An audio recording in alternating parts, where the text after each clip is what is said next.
Di balik layar industri perfilman Indonesia, terdapat sebuah dunia yang jarang tersorot. Dunia yang penuh gairah, kreativitas, namun juga penuh tantangan. Ini adalah cerita tentang film pendek, sebuah bentuk seni yang menjadi cerminan perjuangan dan ide besar dalam durasi kecil. Tapi, apa yang membuat film pendek di Indonesia memiliki banyak rintangan? Dan bagaimana peluangnya di era digital ini?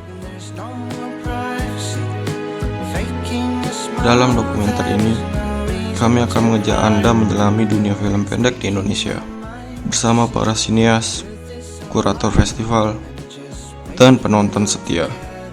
Kita akan mendengar cerita langsung dari mereka yang hidup dan berjuang di dunia ini. Untuk memulai, kami berbicara dengan para sinias muda yang tak kenal lelah mengejar mimpinya. Mari kita dengarkan apa yang mereka katakan. Perkenalkan, nama saya Sultan Muhammad Rafi Ilham. Di sini sebagai sutradara film pendek dari Nauraga Film.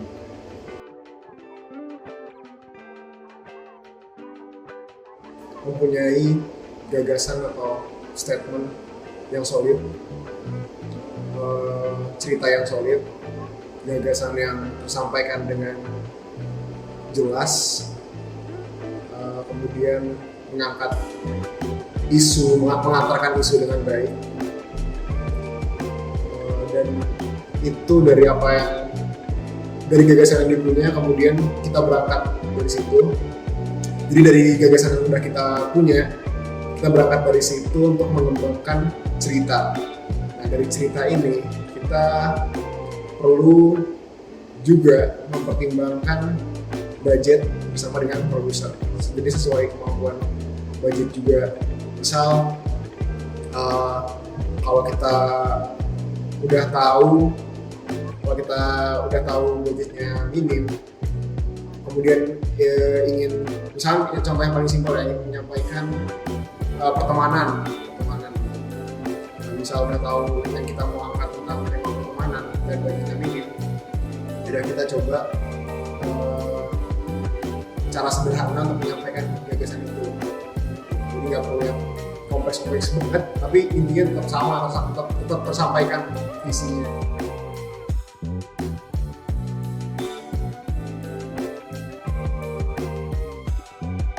Yang pertama ya, kalau komersial itu mungkin agak lebih mainstream, sedangkan kalau mainnya di film pendek, terutama di bisnis film pendek ini underground seperti itu, biasanya eksplorasinya tuh lebih liar, lebih jauh eksplorasinya.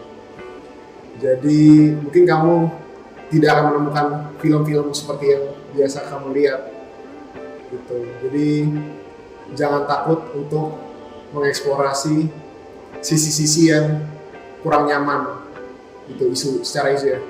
Jangan Jadi jangan takut untuk menggali isu-isu yang mungkin berada di sisi-sisi yang kurang nyaman. Itu harus kamu coba eksplor di situ untuk menciptakan keunikan tersendiri, untuk menghadirkan diskusi, membuka diskusi.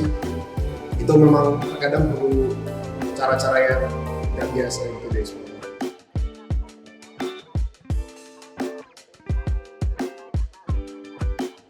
Oke, tadi setelah kita tahu apa yang mau dibikin, kita juga perlu menentukan target penonton kita kepada siapa. Gitu. Misal kita ingin menyebarkan tadi ke YouTube atau Mubi, dari awal kita sudah menargetkan ke situ. Oke, berarti apa nih isu yang lebih general? Oke, setelah kita menemukan isu yang mau diangkat yang mungkin lebih general, tapi tetap punya keunikan tersendiri. YouTube dan Mubi ini mempermudah jangkauan, memperluas cakupan penonton dari berbagai umur, berbagai latar belakang, itu bisa dengan mudah mengakses platform-platform tersebut. Jadi karena biasanya film pendek muncul di penayangan alternatif atau di festival film yang mana lebih eksklusif. Kalau di YouTube dan Mubi mungkin bisa lebih inklusif untuk semua orang dengan visi yang juga lebih general gitu.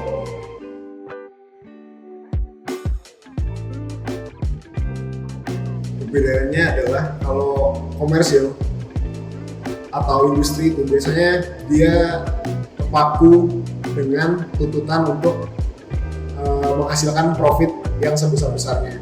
Jadi dari produsernya sendiri, dari studionya sendiri, itu pokoknya film ini harus laku di pasaran, sehingga idealismenya sutradara mungkin agak terkikis di situ, karena sutradara kurang bisa mengeksplor jiwa kreatifnya, jiwa seninya sutradara itu sendiri gitu. Biasanya ada batasan-batasan dari sutradara atau dari studio supaya filmnya tetap mudah diterima orang, tetap laku, tetap cuan.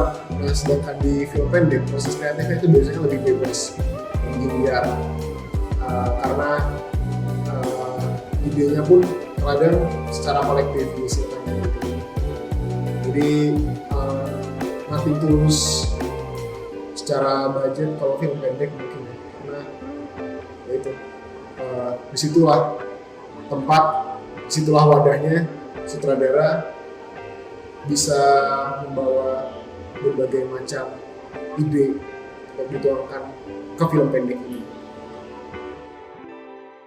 Nama aku Vito, aku di Baik Fest atau Baik Film Festival tahun ini 2024 itu sebagai program director.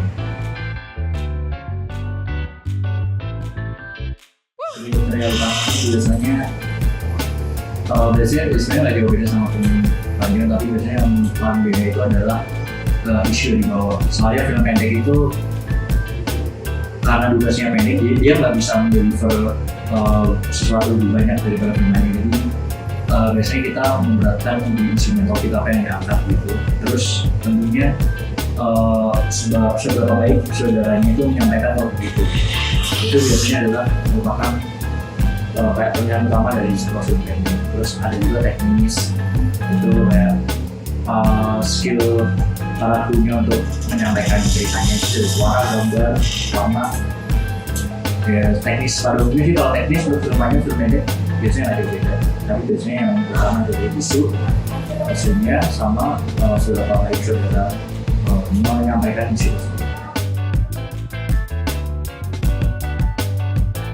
Karena film itu, khususnya film pendek ya, itu kayak selalu diproduksi secara banyak ya, daripada film panjang itu lebih banyak film pendek yang terus diproduksi. Mungkin ada tugas atau TA atau emang sekedar hobi, hasil hobi itu banyak banget film pendek. Tapi film pendek itu masih belum memiliki ruang yang sustain kayak misalkan bioskop. Bioskop kan bisa film panjang itu sustain ada terus gitu.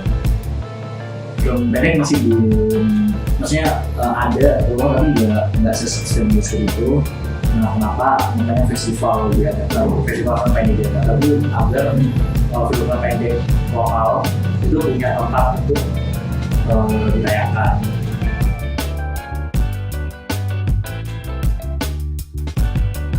Banyak audiens umum itu yang masih belum aware akan film pendek. Ya audiens umum tentunya mereka kalau film ya pengaturan defaultnya langsung ya film panjang, misalnya di bioskop atau di OTT. Film pendek itu masih belum sebanyak film panjang audiensnya. Jadi tantangannya ya cari audiens jujur agak susah ya. Untuk orang penikmat film pendek itu sangat segmented itu, biasanya mostly itu ya filmmaker itu sendiri penikmatnya. Jadi jarang banget orang yang memang nonton film pendek yang cuma nonton aja, nggak buat film juga, itu sangat jarang. Jadi memang agak susah dari audiensnya karena ya itu tadi biasanya audiens umum masih belum terbiasa dengan film pendek.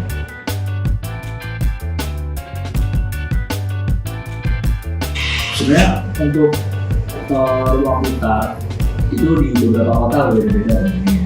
Di kota-kota besar pasti mereka lebih mudah untuk mendapatkan ruang kayak tempat untuk menjalankan festival, tapi di kota-kota yang kecil itu tentunya lebih susah. Jadi kalau untuk kasus di kota Malang itu gampang susah sih sebenarnya. Tempat banyak tapi kayak kriterianya itu mungkin di tempat A itu kriteria A, B, C, misalnya kriteria A sampai F.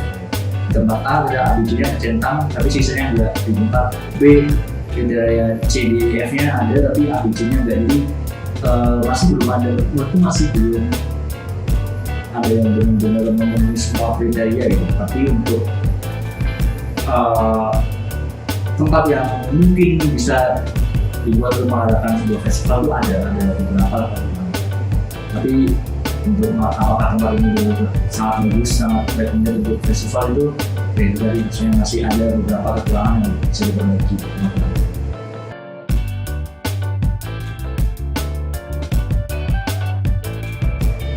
Menurutku sangat udah cukup membantu sih, maksudnya karena itu tadi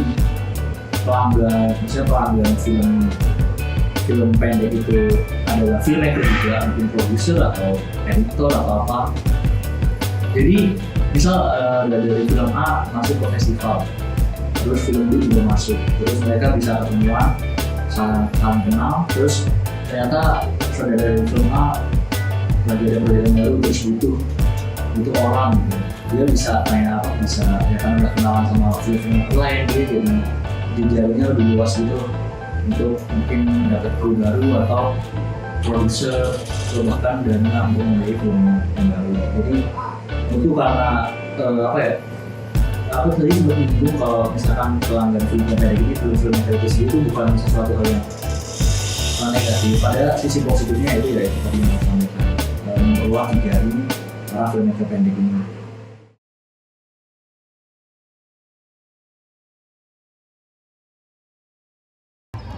Kenalin, nama aku Gaby. Di sini aku sebagai Festival Director Brawijaya Film Festival 2024.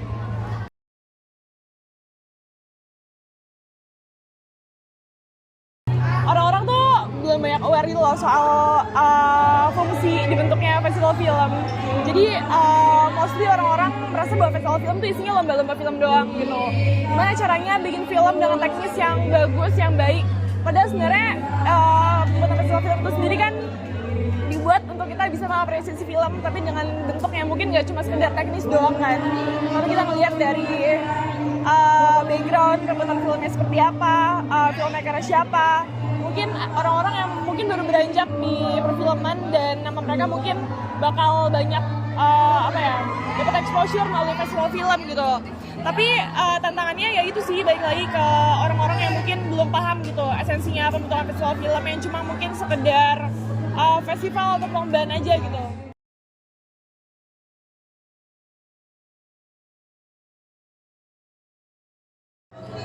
Oke, ini mungkin balik lagi ya ke jawaban pertanyaan pertama tadi.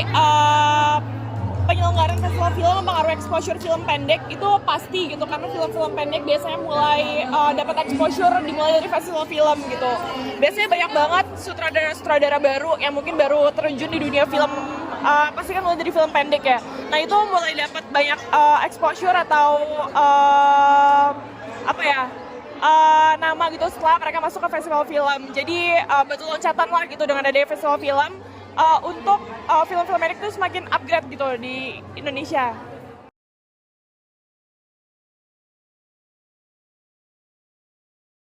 Benefit yang didapat dari pembuat film pendek dari festival film, yang pasti pertama mereka bakal banyak dikenal orang-orang gitu ya, yang mungkin terutama sutradara-sutradara baru. Yang kedua, mereka dapat banyak kenalan sesama filmmaker kalau misalnya mereka ketemu di festival film, dan mereka jadi dapat banyak referensi-referensi gitu dari film-film pendek lain yang ada di festival film. Dari sini mungkin banyak juga gitu ya para pembuat film, sutradara, mungkin gak cuma sutradara aja, tapi bagian dari film itu yang mungkin dapat banyak ilmu-ilmu setelah mereka berbincang-bincang gitu mungkin dengan filmmaker lain yang ada di festival film. Jadi festival film itu kayak bentuknya kita ngumpulin orang-orang yang mungkin juga berkecimpung di film pendek, di mana mereka akhirnya dapat banyak kenalan-kenalan untuk bisa kenal festival film, untuk bisa lebih kenal film pendek lain gitu.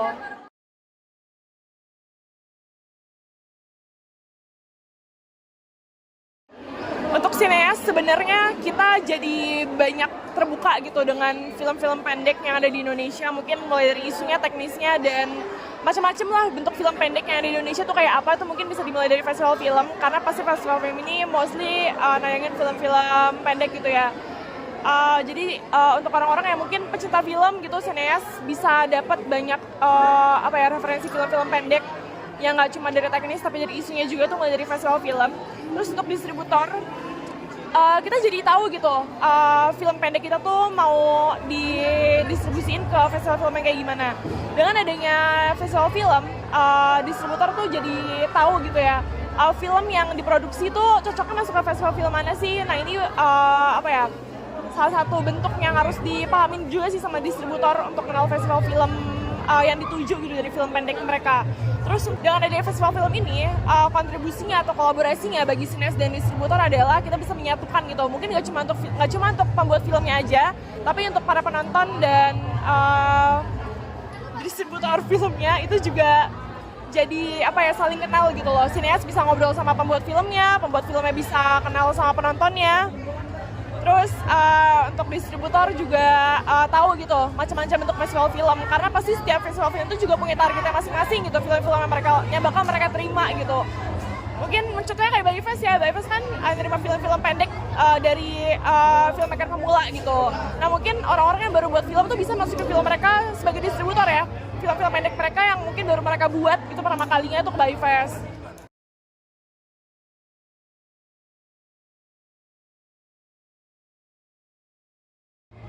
Mungkin ada banyak bentuk festival film dan mereka juga mempunyai target masing-masing gitu.